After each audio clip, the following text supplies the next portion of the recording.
শাশুড়ি আমার সংসার ভেঙে দিল। আমি কি করব এখন?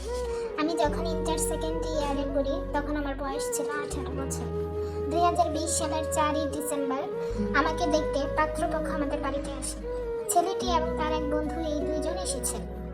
সেদিন ছেলেটির আমার প্রতি পছন্দ হয়।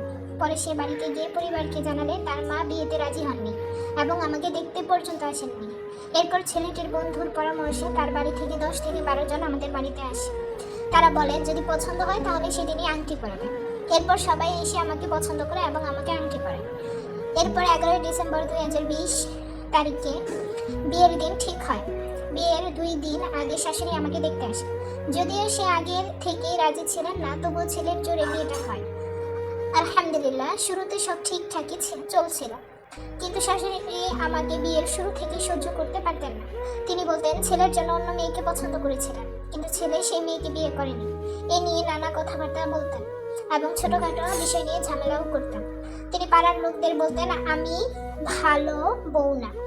তিনি আমাকে ছেলের সঙ্গে ঠিকমতো কথা বলতেও দিতেন না, ছেলের সঙ্গে সময় কাটাতে দিতেন না, ভালো কিছু করতে দিতেন না, এমন অনেক কিছুতে বাধা দিতেন। আমার স্বামী বিয়ের আগেও একজনের সঙ্গে সম্পর্ক রাখতেন আর বিয়ের পরেও সেই যোগাযোগ চালিয়ে যান।